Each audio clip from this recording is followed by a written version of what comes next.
Сонор милах цаг толиулж байна. Дараах зохиолыг танд албан ёсны эрхтэйгээр хүргэж байна. Та subscribe дарж нэгдээд цаг алдалгүй зохиолон сонсороо. Оюуны өмчийг дээдж буй танд баярлалаа. Зохиолч Дарис Сүрэн онцгой эрх 36 дугаар хэсэг. Аяна усуусан тийм эвгүй юм болохгүй. Амишигийн нөхөр цэргийн яамны захиалгаар үйлдвэрийн цэргийн зэвсгийн үйлдвэр болгон шинжлэх гээд толгой өндөлгөх завгүй байгаа. Тэгэхээр эхнэрийнхээ хойноос шинжлэх завгүй гэсэн үг. Хасчлуу минь. Нөхөр нь шинжилдэггүй юм а гэхэд нөхрийнх нь нэр төрийг хамгаалах ёстой компетентийн шинжилэн шүү. Харин та Токиогийн сонноос яриж өнгөрсөн өвөл юу гэж болов? Ёстой хорвоо хөрвөх гэдэг л болсон сурагтай байсан. 2 сарын 20-нд парламентын сонгуул болж их гүрнүүдэд тал зассан нэр төрийн алдахгүй хичээж хятадтай дан хийхээс айсан Минсейто намынхан ардчилсан хүчнийг нэгтгэсэн Шика Тайсюто намтай хавсаадаад фашистэр тогтоож дан хийхийг эрхэмлсэн Сэйюка намайг түлхэх гээд чадаагүй юм. Сайд нарын танхимыг айрмынхан шилжүүлэхийг шаардсан залуу дарга нар бослог гаргаад хэдэн хүний аминд хүрснээс цаашгүй. Энэ үед Аяна усуугийн гэрийн үйлчлэгч бүсгүй орж ирээд халуун хоолунд авчирч ширээн дээр тавилаа. Хасуу Тойши хэмээгдэх хасчлуун халуун хоол хятад архины ааганд ходоодон эрхлүүлж яриан олширна. Бослогынхан засгийн газрыг эзлэнгүүт ерөнхий сайд Окадаг тонлох гээд түүний туслах Дензо Мацуаг устгажээ. Тэгээд ерөнхий сайд байсан Макото Сайтог алжчихсан юм. Харин эзэн хааны зөвлөх урдчигт Канторо Сузуки, зөнөг Сайонжи, жанжин штабын Макина нар золоор ам мултарсан юм да. Гэд ширээн дээрх хундахтай архиан хөнтөрч гэлөө. Манай энд ерөнхий сайд Окадаг авсанд нуугдаж ам гарсан гэж суурсан. Тэр үнэн үү? Токиод бас тэг шуугаад байгаа юм. Ер нь ортой байхаа. Бослогынхан цэргийн яамны сайд Ясузуки Кавасимагаас болгоомжлоогүй учраас тэр нь цэргийн Якосука базаас их хүч татаж 4 хоногийн дараа залуу дарга нарын үмэнийг дарсан. Кавасима үүний дараа эзэн хаанд бараалгаж тэр үмэнийг зохион байгуулсан хүмүүсийн нэрийг Теннод толилуулсан. Тэдний дотор Минами, Кайсо, Угаки, Араки, Мазаки, Хаяси, Абе болон тагнуулын газрын дарга Татикава зэрэг генералууд орсон байлаа. Кавасима тэднийг албан тушаалаас нь зайлуулах шийд гаргахыг эзэн хаанаас гуйсан. Тэгэхэд нь эзэн хаан түүний санал дургуйсээд хавтуулаагүй гэдэг. Ингээд ерөнхий сайдаар Оросд элчин байж угаад гадаад яамыг толгойлсон Хиротог болгосон. Удахгүй болох парламентын 69 дугаар хурлаас цэргийн яамны төсвийг шинжилэн батлах юм гэлээ. Хасуу Тоши-сан Хоки Хирото өөрийнхөө өнөө 3 зарчмыг одоо биелүүлэх бүрэн боломжтой болж дээ. Хятадаас Америк зэрэг орнуудтай байгуулсан бүх гэрээ хүчингү болохыг эрмэлзсэн Хиротогийн санаа биелэхгүй. Чанкашитай хамтарч Хятад, Манжго, Япон 3 зэргийн эвсэл байгуулах гэдэг ч бүтэхгүй. За тэгээд Японоос Хятадд тогтоох гэсэн онцгой эрхийг их гүрнүүд яагаад зөвшөөрөхгүй? Ингэхээр алдар цуутай 3 зарчим хоосон зүйл болно. Хасуу Тоши минь. Тэгвэл Хиротогийн засгийн газар удахгүй юм шивдэ. Гэж хэлсэн Аяна усуу арх хундаглав. Тэгэлгүй яах вэ? Айгуул хагасчил боллгүй Хиротогийн засгийн газар огцорно. Гэхэд Аяна усуу Японы улс төр дипломат үйл ажиллагааг сайн мэддэг Хасуу Тойшигийн боловсролыг гайхан хуурай үгээр магтав. Аяна усуу Хасуу Тойши хоёр ингэж танилцсанаас хойш сарын дараа шин танилан Харбин дахь Японы зөвлөхийн туслахын нэг болжээ. Тэгээд Хасуу Тойши өөрийнхөө танилуудыг нэг өдөр урьж шинэ ажил томилогдсон баярыг дөрвтойхон тэмдэглэв. Хасуу Тойши өөрийнхөө танилуудыг Харбинд суудаг холын хамаатан нэгэн хөгшин худалдаачны дуурлаа. 500 гаруй тавгтай 100 гаруй янзын хоол 100 шамттан дэргүүднийг өрсөн ширээнэ 20 хүн сууцгаас нь Гавантуны армийн албан хаагчид байлаа. Хятад ёсонд дайлаг цайлганд тавьсан тавгны тоогоор гэрийн эзний бэл бэнчинг үнэлдэг болохоор Хасуу Тойши удам угсааныхаа нэр төрийг армийнхны дунд алдахгүй хичээснийг гэрчлэн. Ширээний тэргүүнд Харбин дахь Японы зөвлөх генерал Хато заларч Хасуу Тойшигийн хүлээн авалтыг удирдана. Хасуу Тойши Аяна усуу хүлээн авалтанд урьсан болохоор тэрээр эртний танил Шимотогийн дэргэд суулаа. Аяна усуугийн зүүн гар талд синзэн чинээр ирсэн Йоши сууж Түүний цааталд нэг хошууч суужээ. Симотогийн хажууд суусан энгийн хувцастай хүүхдэрхүү нэгээр хошуучийн хундгыг өргөхөөс өмнө хоосолцоход байхаар нь Аянаусуу Симотогийн хундгыг дүүргэн. Ийхүү зочлолт цаг гаруй үргэлжилж байтал зочдын өрөөнд гейша нар орж ирлээ. Чингээд дайлгын дууч бүжигчдийн туйхан хөдөлгөөн намун хоолоогоор дуулах уянгийн дууг сонсцоон шагшин магтана. Хасуу тойши өрөөний ханан чахсан урт диван дээр суусан Симото, Йоши өнөө залуу гурван дэргэд очиод явган ширээн дээр харигнаас хундаглаад Аянаусууг дуудлаа. Тэгээд тэд тавуулан хундаг өргөхөд Хасуу тойши өнөө залуугийн дэргэд сууж Аянаусуу Симотогийн дэргэд суув. Эрхэм ошуучаа, өнгөрдөг 7 хоногийн ажиллагааг та юу гэж бодж байна те? Миний бодлоор бол эгзгийн олоогүй юм шиг санагдсан. Бодоод үз. 90 машин цэрэг, 12 танк, их буу онгоцны дэмжлэгтэйгээр ердөө тамсаг хүрээд ухарна гэж байх уу? Гэж асуулаа. Хасуу тойшисан. Энэ бол таны хэлээд байгаа тэр эгзэг нь болох ажиллагаа байгаа юм. Өөрөөр хэлбэл генералуудад хэрэгтэй зүйлийг хайсан. Манай генералууд байлдааны төлөвлөгөөг хийх гэж баримтууд хайж ядаж байхад Сталин Монгол дамлсан тусламжаа ирүүлчихвэл яана гэж бодож байгаа юм л да. Хасуу тойш тэгвэл бүр сайн шүү. Танай генерал Хатогийн асрамжинд байдаг Оросуудын боловсруулсан өнөө Сибирь, Лен, байгалаар довтлох Сибилайн гэж нэрлсэн ажиллагааг оцоо төлөвлөгөөний дагуу эхлүүлчихгүй юу? Гэж өгөөтэй хэллээ.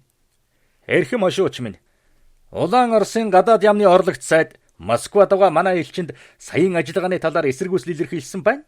Гэхэд өнөө залуу Хасуу тойши руу тонгоож та бид хоёр нэлээ халсан байна гэж анхаар болов. Чингээд Хасуу тойшиг дэрсэн гээчд өндөрлөх үед өнөө хошууч Аянаусуугийн дэргэд ирээд сөөнгөцсөн хоолоогоор Аянаусуусан танайх чинь цэргийн буудалд ойрхон байдаг гэлөө.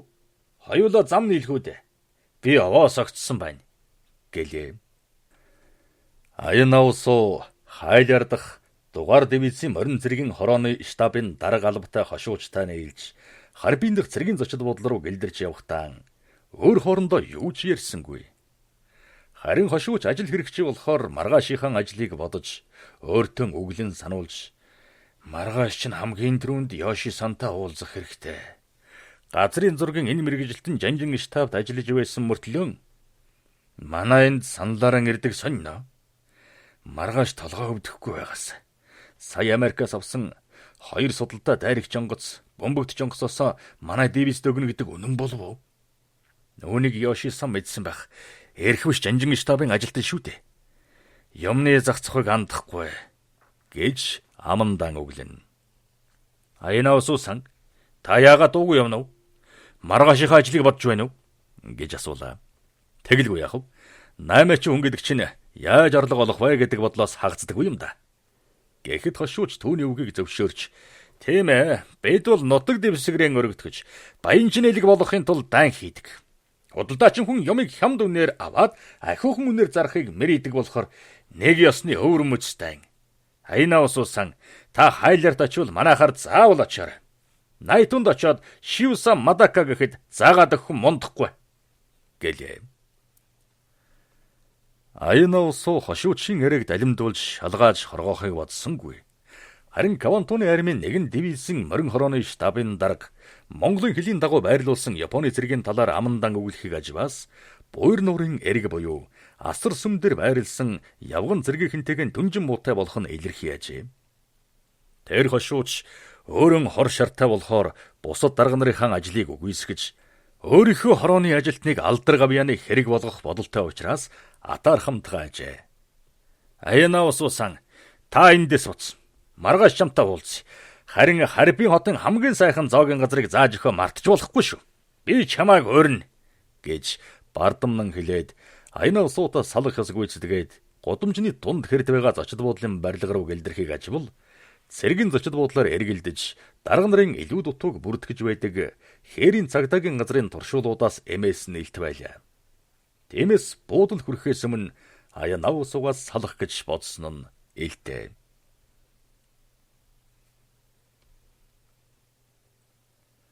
Аюуна улсуу хувцас захиалгын салбар нээх асуудлаар цэцэг гар орох зөвшөөрөл авахаар цагдаагийн газар руу явахдаа хасуу тойшитэй уулзахаар цэргийн зөвлөхийн газар руу очлоо.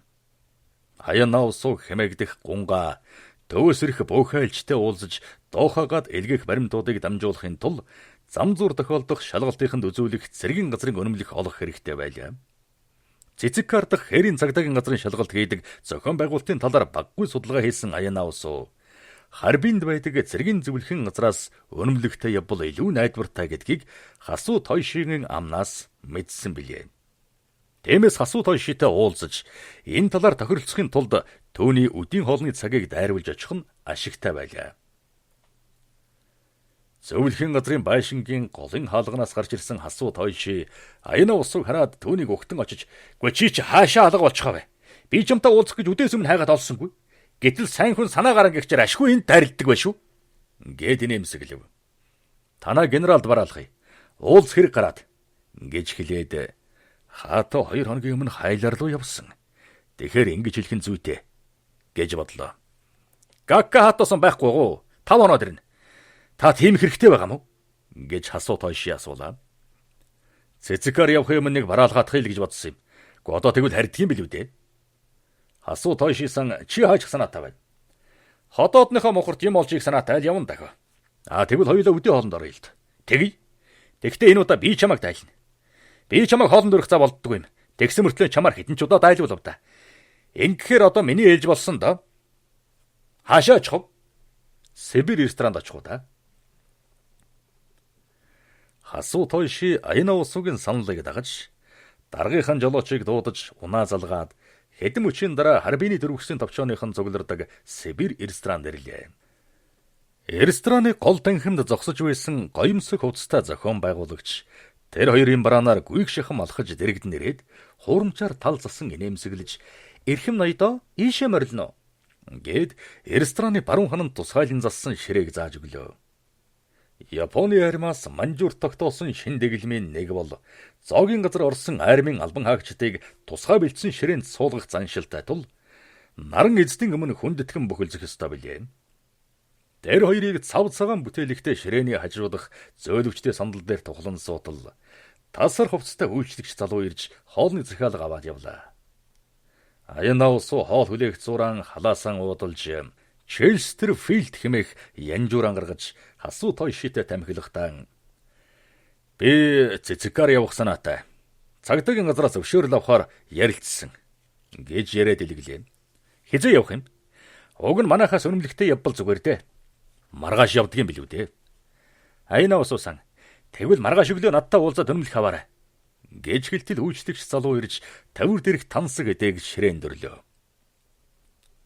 Хасуу тойши анхны хундгыг Аюуна улсуугийн эрүүл мэндийн төлөө өргөснөөс хойш хятад архины акт зүрх сэтгэлийн бүлээсгсэн хоёр хорвоогийн эрээн барааныг уудлан ярьж 70 хил дэлгэхэн дээрээ. "Аюуна улсуусан. Чан Кайши, Жан Сюйлянь хоёрыг чи таарна гэж бодож байна уу?" гэж хасуу тойши асуугаад царай өөдөн ширтэгтэн өрөөс нь нүдэн аньсан байлаа. "Мэдэхгүй шүү. Арай л юу л бол доо. Гэхдээ таардаг юм а гэхэд их сони юм болох бах та" гэж хэлээд Аюуна улсуу тойши өөд харах нь "Чи юу гэж бодож байна?" гэх шиг. "Миний бодлоор бол тэр хоёр эвлэхгүй. Харин Мао хятадын бүх хүчийг нэгтгэх замаар асуудал боловсруулад тэр хоёрын аль алинд явуулсан гэдэг. Үүнийг Симотоос мэдсэн байна лээ. Чан Кайши эзэн хааны эсрэг чиглэсэн хуйлдаанд шууд оролцохгүй байх. Түүнээс гадна Чан Кайши Жан Сюйляныг Маогийнхантай нууц холбоотой гэж хардаад байгаа. Тиймээс Чан Кайши тэр хоёрыг нууц хэлцээр хийж үгүй юу гэдгийг мэдээгүй цагт тууштай шийд гаргахгүй. Ер нь энэ гурван хүн хятадд Японы армийн нөлөөг дэлгэрүүлэхгүй гэдэг санал дээр тулгуурлаж төр зүрэ нэгдмэл байдал бий болгож болно. Гэхдээ эцсийн эцэст энэ гурван хүн хятадын эзэн хааны ширээг булаалдаж байгаа болохоор хэн авахалчтай нь өнөө хоёрыгоо устгаад өөрөө үлдэх ёстой. Жан Сюйлянь эцгийг Японы армийнхны гарт өртөж амнасаа алдсан гэдгийг мэдсэн болохоор Японы эсрэг тэмцэх нь зайлшгүй. Гэтэл Чан Кайши бол хятадын улаан армийг устгахыг энэ тэргүүний зорилт болгодог хүн. Ингэхлээр эдгээр нэгдэж чадах уу? Гэхдээ би эдний нэг ч холион бантныг сонирхдаггүй юм уу? Надад уймын самунгүй бол болох нь л тэр. Гэж хэлэхэд Хасуу Тойши сэтгэлдээ энэ чи яхав худалдаачин хүний нүдээр харж байгаа хэрэг. Тэгэхээр Цэцикар шиг амар жимэр хот бараадаж ашиг хонжоо хайна гэдэг бол энэ хүний ясны бодол гэж бодлоо. Хасуу Тойши-сан Цэцикард Японоос олон хүн ирж суушх уу? Чи юу гэж бодож байна даа? Айнаосуу-сан та ирээдүгээ тун сайн олж харах юм. Ойрын жилүүдэд Японоос 300 мянган хүн ирж Манжуурт эзэмшил газартай болж суурших ёстой. Хэрв аз дайрвал чи Хабаровскд ховц захиалгын салбар нээж болно. Чамд гэж хэлэхэд Японы армийн удирдлага Хабаровскийн хаваар цэргийн оруулах төлөвлөгөө зохиосон. Энэ жил Герман, Япон хоёрын хамтын ажиллагаа буюу Улаан Оросыг хайчлах Японы цэргийг алс дорнод оруулах талаар төлөвлөсөн ажиллагааг тохирохын тулд гэрээ байгуулж магадгүй. Японы арми Оцу буюу байгаль хүртэлх төлөвлөгөөг шинчилж 30 дивиз буюу 250 мянган цэргийг Оросын хил рүү зүглүүлэх төлөвлөгөө хийж байгаа. Гэд хундахтай архиан авч хөндөрлөө. Айнаосуу-сан би чамд баггүй өртөө болсон байх. Гэхдээ төлж дийлнэ. Харин чи одоо надад хэдийн юм зээлүүлэхгүй юу? Хасуу Тойши-сан чамд ногоон хэрэгтэй юу? Гэж асуухад тэгэлгүй яах вэ? Йенэр юугаа их. Би гадаад руу юм захих гэсэн юм. Гэж учирлан хэлв. Зоогийн газар чингэж эхэлсэн ярээ үргэлжилж нар шингэхээс өмнө хоёр хашир гэр-гэрийн зүг явхаар зоогийн газраас гарцгаалаа. Тэгээд харбины нэгэн гудамжнаас салгатаан маргаашраа хуулцахаар тохирцгов. Тиймээс Айнаосуу Хасуу Тойшиг галтрэгний буудлын дээр хүлээхээр боллоо. Хасуу Тойши Айнаосууг үдэж өгөхөөр цагтаан ирлээ. Тэрээр буудлын тавцан дээр зогсож байсан Айнаосуутай уулзсангууд халаас насан хатуу ховдостой нэгэн өнөмлөх гаргаад наад өнөмлөгч нь зурггүй байсан ч болдгийг гэлээ. Манжуур дахь Квантуны армийн тагнуулын газрын шугамаар явж байгаа тусгай хүмүүст өгдөг тэр өнөмлөхэнд генерал Хато гарын үсэг зурсныг үзвэл Хасуу Тойши үүнийг эртбэлтгсэн ажээ. Японы зөвлөхийн гарын үсгийн доохон талд зурггүй байхыг зөвшөөрнө гэсэн бичигтэй өнөмлөхийг ажиглаж байсан Айнаосуу сэтгэлдээ үүнийг хэнд зориулж бэлтгэсэн юм бол генералыг хайлар руу явхаас өмнө гарын үсэг зурулж авсныг бодвол Оросын дөрвөстийн товчоноос хүн явуулах гэсэн хэрэг. Түүнээс Квантуны армийнханд бэлдсэн бол Хасуу Тойши надад өгч зүрхлэхгүй гэж бодно. Чингэтэл галтрэг хөдлөх дохио өгсөн болохоор Айнаосуу богоон руугаа дөхлөө. Харбинаас хөдөлсөн галт тэрэг цагийн хуваар ёсоор хурдалсаар Цэцикард хожимдолгүй иржээ. Айнаосуу галт тэрэгнээс буугаад хотын төв зочид буудалд хүн хөлгөөр хургуулв. Тэгээд Хасуу Тойшиг нь зааварлсан ёсоор цагдаагийн газар очиж бүртгүүлвэ. Тэндээсэн зочид буудал дээрээ гадагшаан гарсангүй. Тэгээд 3 хоногтон худалдааны газар оёлчингуудаар хэсэж ажил төрлийн холбогдолтой судалгаа хийхдээ өөрийнхөө араас тавьсан туршуулуудыг шалгав. Гэтэл ямар ч сэжиг гарсангүй. Чухам энэ бүхнийг эргэцүүлсэн Айнаосуу Хасуу Тойшигийн хэлсэн үгийг саналаа. Тэрээр Айнаосууд өнөмлөхөн өгөхдөө ийм өнөмлөгтэй хүн очсон газрынхаа Япон цэргийн болон хээрийн цагдаагийн газар цагийн дотор бүртгүүлдэг юм гэснийг санав. Тэгэд буудлынхаа өрөөнүүдийг шалгаж чемодануудад тавьсан тэмдгэн аживал зочид буудлаар хөлөлсөн цагдаагийн газрын туршуулууд түүний өрөөг нэгжээгүй илэрхий байлаа. Үүнийг аживал цэргийн тагнуулын газрын шугамаар яваа хүмүүсийн араас шинжлэн мөрдөн хянаж болохгүйг цагдаагийн газрынхан туршуулуудаа дамжуулдаг болохыг мэдэв. Тиймээс тусгай өнөмлөгтэй хүмүүс цагийн дотор бүртгүүлдэг журамтай ажээ. Жингээд 5 хоногийн дараа Айнаосуу Цэцикар дахь Мансю Дэндэн буюу Манжуурын цахилгаан утасны нэгдлийн нэгэн салбар дээр очлоо. Цахилгаан утасны шуудангийн энэ салбарт хүн цөөн ажээ. 30 иргэм насны махлаг цагаан залуутай мэндэлсэн Айнаосуу нэмгэн хавтас гаргаж нээнгүүтэн танайд загталд наадаг ийм зурагтай хуудас байна уу гэж асуугаад үйлчлэгч залууд өнөө хавтсан өглөө. Үйлчлэгч түүнийг авч шуудангийн зурагт хуудсыг хэрсүүлэн харж байснаа. Танд ийм зурагт хуудас байвал манайд их хэмжээгээр хэрэгтэй гэд нэгэн зурагт хуудсыг заалаа. Айнаосуу Сувдагийн хэлж өгсөн дохиог Дистралийн дагуу хэлээд сорих түлхүүрээр "Үн цэнийн тантай ярилцах уу?" гэлээ. "Үгүй ээ. Манай салбарын эзэн өрөөнд дэвэ. Та орж уулз" гэлээ. Үйлчлэгч Аяна усыг дагуулсаар нэгэн өрөөнд орж иртэл хаалганы баруун талын ширээний дэргэд нэгэн хүн буруу хараад сууж байлаа. Тэр хүн хаалга чихрах чимээнээр суудлаасаа босож эргэн харахад Аяна усуугийн танил төвийн буухай айлж зогсож байхыг мэдээд баярлав. Чухам энэ үед үйлчлэгч залуу "За та хоёр ажил төрлөө ярилц. Манай чөлөөтэй байж болно. Би та хоёрт цай хоол бэлдээд хий" гэд өрөөнөөс гарлаа. Ингээд Аяна усуу хэмээгдэх гунгаа төвийн буухай айлжтэй уулзаж харбинд хэрхэн ирж тогтсон хийгээд ямар шалгалтуудыг хэрхэн давснаа Дистралан ярьлаа.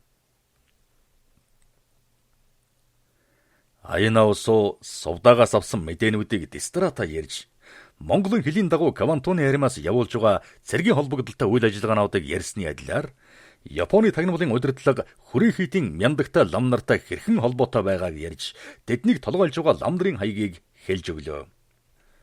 Японы армийн жанжин штаб Америкаас хөнгөн бөмбөгдөгч онгоц ЛБ-93, дайрагч И-96 маягийн онгоц худалдан авахар тохирсон байна. Монголын хил рүү чиглүүлсэн ажиллагаанд эдгээр онгоцуудыг хэрэглэнэ.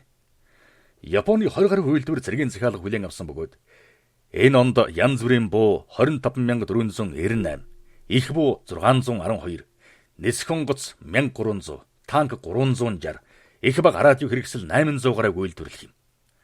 Квантуны арим Монголын хил рүү тавих зам харилцааг чухалчилж байна. Тиймээс 1929 оноос Гэрийн мужийн Сипингаас Таоннан хүртэл тавьсан төмөр замыг үргэлжлүүлж байгаа юм. Японы арим 1933 оноос эхэлж энэ төмөр замыг үргэлжлүүлж Баячин хүргээд тэндээс өвөр Монголын Жирмийн чуулганы Вангийн сүм хүргэсэн төдийгүй солиун хүртэл тавьж модон ашиглалтанд оруулсан. Одоо Квантуны арим тэр төмөр замыг цааш нь Монголын хил рүү тавьж, одоо Халуун Аршаан, Ирээши болон Хан Ширээ хүртэл тавьж энэ онд ашиглалтанд өгөх гэж яарч байна. Хан Ширээ бол манай хилээс ердөө 8 км зайтай байгаа хот юм. Квантуны арим зөвлөлтийн алс дорнд руу чиглүүлсэн Оцуу гэдэг ажиллагаа хэрэгжүүлэх зорилт тавьж байгаа.